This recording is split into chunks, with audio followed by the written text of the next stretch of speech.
ဒီနေ့မှာတော့အရှင်မူချံအပိုင်း17နဲ့7ကိုဆက်လက်ပြီးတက်ဆက်ပြီးတော့ပါမယ်။ဒီခါမှာတော့ကျင်းနီပြတတုအပိုင်းစယူထားခဲ့တဲ့အကြောင်းကိုမူချံမငင်းတော့ပဲကံကောင်းလို့ရတော့တာပါဆိုပြီးပဲပြောလိုက်ပါတယ်။အဲ့လိုနဲ့အချိန်တွေကပို့ပြီးတက်မှလာခဲ့ပြီးတော့တစ်ဖက်နဲ့တစ်ဖက်တိုက်ခိုက်ကြဖို့ဖြစ်လာပါတယ်။ပွဲကောင်းလို့ပွဲကြည့်ရတော့မယ်လို့ထင်လိုက်ရတဲ့အချိန်မှာနှစ်ဖက်လုံးခွေးပြေးဝက်ပြီးပြေးရဖို့ဖြစ်လာပါတယ်။ဘာလို့လဲဆိုရင်ဝိညာဉ်သားရဲ့တကောင်ကသူတို့စီတက်တဲ့ပြေးလာနေလို့ပဲဖြစ်ပါတယ်။ဒီနှစ်ဖက်လူကြီးအနေနဲ့ဝိညာဉ်သားရဲ့တကောင်ဟာကြောက်စရာမဟုတ်ပေမဲ့သူ့နောက်မှာပါလာတာကတင်မင်းအုပ်စုလို့ခေါ်လို့ရမယ့်ဝိညာဉ်စားပြားတွေဖြစ်နေပါတယ်။အဲ့ဒီသားရဲ့ပြားတွေဟာမြေအောင်မတူကောင်းတွေလိုမျိုးပဲသူတို့ရဲ့သားအောင်ကိုစက္ကန့်ပိုင်းလေးအတွင်းအယိုးပဲကျက်အောင်စားတော့ပြနိုင်ပါတယ်။ဒါကြောင့်ပဲမူးနယ်မြေကောလျိုနယ်မြေပါထွက်ပြေးရပါတော့တယ်။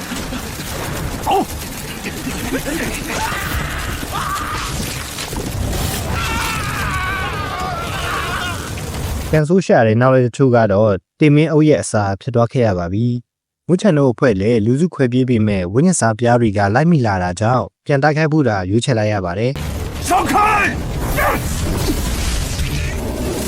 မူချန်ဘီကသူ့သားနဲ့တခြားလူတွေထွက်ပြေးလို့မြောက်နိုင်ဖို့တိုက်ခိုက်ရင်ကျန်နေခဲ့မှဖြစ်ပြီးတတ်မှတ်ထားတဲ့မဟူယာအစိတ်ရေကိုင်နားမှာပြန်ဆောင်ဖို့အချိန်ချက်လုပ်လိုက်ပါတယ်။မူချန်တို့လည်းထွက်လာပြေးနေရပြီမဲ့ဝိညာဉ်စားပြားအုပ်စုဟာမြန်လွန်းနေတာကြောင့်တနေရာရောက်မှာတော့သူတို့ကိုဝိုင်းမိသွားပါတယ်။အရှင်မူချန်ကနေရိုးစုလေးမူချန်ဖြစ်ရတော့မဲ့အချိန်မှာပလူဒန်တစ်ခုထွက်ပေါ်လာပြီးသူတို့ကိုဝိုင်းနေတဲ့ဝိညာဉ်စားပြားတွေထွက်သွားပါတယ်။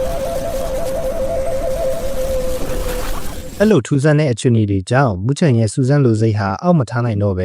ဝိညာဉ်စားပြားတွေနောက်ကိုလိုက်ကြည့်ဖို့ဆုံးဖြတ်လိုက်ပါတယ်။အဲ့ဒီအဖြစ်အပျက်တွေအားလုံးကိုအဆအဆုံးမြင်လိုက်ရတဲ့သူကအနီးနားတစ်ပင်မှာရှိနေတဲ့လှုံမှုပိုင်ဖြစ်နေပါတယ်။မူချန်တို့အဖွဲ့ဝိညာဉ်စားပြားတွေရဲ့နောက်ကိုလိုက်သွားကြည့်တဲ့အခါသူတို့ရဲ့အတိုက်ရှိတဲ့နေရာကိုရောက်သွားပါတယ်။အဲ့ဒီနေရာမှာဘလူဒန်ကရုတ်တရက်ပျောက်သွားလို့လှမ်းကြည့်လိုက်တဲ့အခါလူတစ်ယောက်ကိုရိုးရိုးရိပ်ရိပ်တွေ့လိုက်ရပါတယ်။မူချန်ကအနာကက်သွားပြီးစူးစမ်းချင်နေတာကြောင့်ဝိညာဉ်စားပြားတွေကိုမြားခေါ်ပထုတ်ပေးဖို့စစ်တူကြီးချန်ကိုအကူအညီတောင်းလိုက်ပါတယ်။စစ်တူကြီးချန်တို့အဖွဲ့ကစူညံတန်တွေပြုတ်လုပ်ပြီးဝိညာဉ်စားပြားတွေထွက်လာအောင်မြားခေါ်ပါတယ်။အဲ့ဒီနောက်မှာတော့စောစောကတွေ့လိုက်ရတဲ့လူရှိတဲ့နေရာကိုပြေးသွားကြည့်လိုက်တဲ့အခါတေဆုံးနေပြီးသားလူတွေလောင်းကောင်ဖြစ်နေတာကိုတွေ့လိုက်ရပါတယ်။ပြီးတာနဲ့အဲ့ဒီလူမတေခင်ချန်လာခဲ့တဲ့တီတန်းစာကိုတွေ့လိုက်ရပြီးအဲ့ဒီတီတန်းစာအရသူဟာထန်ချုံလို့အမြင်ရတဲ့သူဖြစ်ပြီးဝိညာဉ်ပိုးမမျိုးနွယ်ကန်ကဖြစ်တယ်ဆိုတဲ့အကြောင်းရဲ့ပြီးတော့ဒီနေရာကိုကြိုယုံငှက်ကိုရှာဖို့အတွက်လာခဲ့ပြီးမြဲမျော်လင့်မထားတဲ့အခြေအနေတစ်ခုကြောင့်တေရတော့မှဖြစ်တယ်ဆိုတဲ့အကြောင်းပဲသိလိုက်ရပါတယ်။သူဘာကြောင့်တည်ဆုံရတယ်လဲဆိုတဲ့အကြောင်းကိုတော့ဆက်ပြီးမရေးသွားနိုင်ရှာခဲ့ပါဘူး။အဲ့ဒီအချိန်မှာပဲပလူဒန်ဟာပြန်ထွက်ပေါ်လာပြန်တဲ့အတွက်ကြည့်လိုက်တဲ့အခါအလောင်ပင်းနားမှာကျနေတဲ့ဝိညာဉ်ပိုးမပလူဟာလေးတိုက်တဲ့အခါမှုန့်လဲတယ်လို့ဖြစ်သွားပြီးအတန်ထွက်ပေါ်လာနေကြောင်းသိလိုက်ရပါတယ်။အဲ့ဒီနောက်မှာတော့တာရဲပိုးမတွေကိုထိန်းချုပ်နိုင်တဲ့ဝိညာဉ်ပိုးမပလူကိုယူပြီးပြန်ထွက်လာတဲ့အချိန်မှာလစ်ချောင်းရဲ့လှုံမှုပိုင်ကတိုက်ခိုက်လိုက်ပါတယ်乖乖的把铜片交出来，又算什么东西？你真以为可以与我分庭抗礼吗？သူချုပ်ပြောရရင်တော့လှုံမှုပိုင်ကမူချန်ယူသွားတဲ့ဂျင်းနီတစိမ့်ပြားကိုပြန်တောင်းပေးမယ်မူချန်ကထုတ်မပေးတာကြောင့်တိုက်ခိုက်ကြပါတော့တယ်တိုက်ခိုက်နေရင်လှုံမှုပိုင်ဟာဝိညာဉ်ကွင်းအဆင့်ကိုရောက်နေပြီဖြစ်ကြောင်းသိလိုက်ရတယ်လို့မူချန်ဟာလည်းမတွေ့လိုက်ရတဲ့ရပ်ပိုင်းလေးအတွင်းမှာဝိညာဉ်လှုပ်ရှားမှုနောက်ဆုံးအဆင့်ကိုရောက်နေကြောင်းတယောက်နဲ့တယောက်သတိထားမိသွားပါတယ်အဲ့ဒီလိုနဲ့တိုက်ပွဲဟာပုံမှုပြင်းထန်လာခဲ့ပြီးအဆင့်ကွာခြားချက်အရမူချန်ရှုံရတော့မယ့်အခြေအနေမှာစောစောကယူလာခဲ့တဲ့ဝိညာဉ်ပိုးမပလွေကိုထမှုတ်ပါတယ်ပလူဒန်ကြောင့်ဝိညာဉ်စားပြားတွေရောက်လာပြီးလှုံမှုပိုင်ကိုတိုက်ခိုက်ပါတယ်အဲ့ဒီလိုနဲ့လှုံမှုပိုင်လည်းထွက်ပြေးသွားရပြီးမူချန်လည်းသူ့အဖေနဲ့တွေ့ဖို့ချိန်ထားတဲ့မဟူယာအစိတ်ရေကန်ကြီးစီကိုထွက်သွားပါတော့တယ်အဲ့ဒီကိုရောက်တဲ့အခါမှာရေဟန်ချင်းမှာရှိနေတဲ့မဟူယာအစိတ်မိချောင်းတွေကြောင့်ဖြတ်သွားဖို့အခက်တွေ့နေပါတယ်မူချန်ကတော့သူဖြေရှင်းပေးနိုင်တယ်လို့ပြောလိုက်ပြီးသူ့အဖေနဲ့ဦးလေးကိုမဟူယာအစိမ့်မိကြောင်တချို့ဖန်ခိုင်းလိုက်တယ်လို့ကျန်တဲ့သူတွေကိုတော့ဖောင်ဖွဲ့ဖို့လိုအပ်မဲ့တစ်ပင်ချို့ကိုတွားခောက်ခိုင်းလိုက်ပါတယ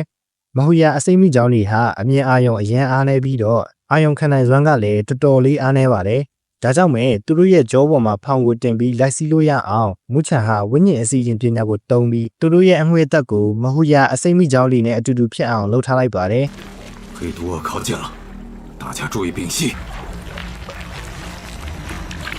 သူတို့အဆင်ပြေပြေချောချောမွေ့မွေ့နဲ့ကန်ဆက်ကိုရောက်ခံဒီလေးမှာပဲထုံးစံအတိုင်းမထမတ်ထားတဲ့အန်ရတစ်ခုကသူတို့နောက်ကိုကပ်ပြီးလိုက်ပါလာပါတယ်။အဲ့ဒီအရာဟာအစင်းမြင့်ဝိညာဉ်သားရဲ့မျိုးစားဖြစ်တဲ့မဟူယာအစိတ်မြေအောင်မွေကြီးဖြစ်နေပါတယ်။သူတို့အဖွဲ့ရုတ်တရက်တိုက်ခိုက်ခံလိုက်ရတာကြောင့်ဖျို့ဖျဲဖြစ်သွားပေမဲ့ကန်ဆက်ကိုရောက်အောင်သွားဖို့မူချန်တဲ့တခြားသူတွေကိုအမိန့်ပေးလိုက်ပါတယ်။မူချန်ကဒီအတိုင်းထွက်ပြေးနေရင်တယောက်မှလွတ်မြောက်မှာမဟုတ်တာကြောင့်ဖောင်လိုင်းမှာတူချလာခဲ့တဲ့ဝိညာဉ်ထိန်ချုပ်အစီအရင်ကိုအတက်သွင်းလိုက်ပါတယ်။ မူချန်မွေကြီးကိုထိန်ချုပ်ပေးနေတော့မှသူ့ဖေတက်ခိုက်လိုက်လို့ရေထဲကျသွားပြီးတည်သွားပြီလို့ထင်လိုက်ရပြီမဲ့ရုတ်တရက်ပြန်ထွက်ပေါ်လာပြီးမူချန်ကိုရစ်ပတ်ထားလိုက်ပါပြီ陈小剑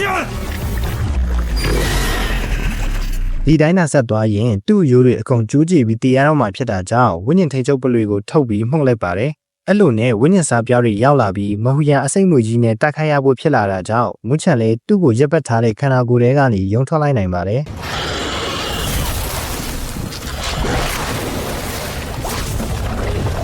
နောက်ဆုံးမှာတော့မဟူရန်အစိမ့်မွေကြီးတည်သွားပြီဖြစ်တဲ့အတွက်မူချန်တို့လည်းဘေးကင်းကင်းနဲ့ထွက်ခွာသွားပါတော့တယ်တစ်ဖက်မှာတော့လျှိုနယ်မြေကသူတွေဟာကျူယုံငံပြုတ်ကျသွားတဲ့နေရာကိုရောက်နေပြီးရှာဖွေနေကြပါတယ်အဲ့ဒီနေရာမှာတည်ဆုံးနေပြီးသားဝိညာဉ်သားရဲတွေရဲ့အယိုးစုအမြောက်များဟာလည်းပြန့်ကျဲလို့နေပါတယ်မုန်းနယ်မြေကသူတွေကဂျင်းနီဒစိတ်ပြားကိုမရှိသွားရင်ကျူယုံငံကိုရှာဖို့ကလွယ်ကူသွားမှဖြစ်တဲ့အကြောင်းပြောနေတော့မူချန်တို့ရောက်လာတာကိုတွေ့လိုက်ရပါတယ်该死他们怎么这么快就来了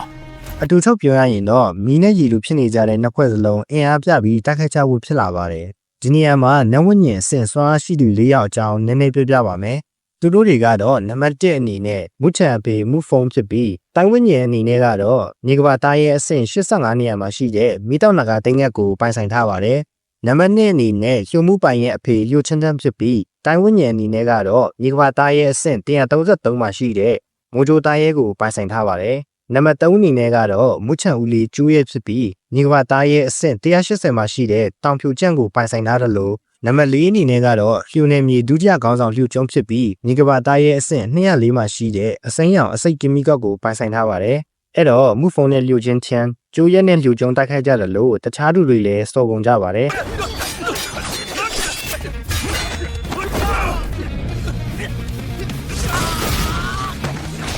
မူချန်တိုက်ခိုက်နေရင်ဂျင်းနီဒစိတ်ပြားလေးဟာအရန်ပူလာတဲ့အတွက်ကျိုးယုံငှက်ကြောင့်တုံ့ပြန်လာတာဖြစ်မယ်ဆိုပြီးတီးလိုက်တာကြောင့်တုံ့ပြန်မှုအားကောင်းတဲ့နေရာကိုရှာဖွေလိုက်ပါတယ်။အဲဒီအခါမှာအယိုးတွေထိုးထွန်းနေတယ်လို့မျိုးထိုးထောင်ဖြစ်နေတဲ့တောင်ထွတ်တစ်ခုကိုတွေးလိုက်ရတဲ့အတွက်တွားဖို့လုပ်ပါတယ်။ဟီယိုချင်းချန်ဟာမူဖုံနဲ့တိုက်ခိုက်နေရင်မူချန်တယောက်တောင်ထွတ်တစ်ခုစီဥတီသွားနေတာကိုမြင်လိုက်ရတဲ့အတွက်သူ့သားလျှိုမှုပိုင်ကိုလှမ်းပြီးတတိပေးလိုက်ပါတယ်“木马，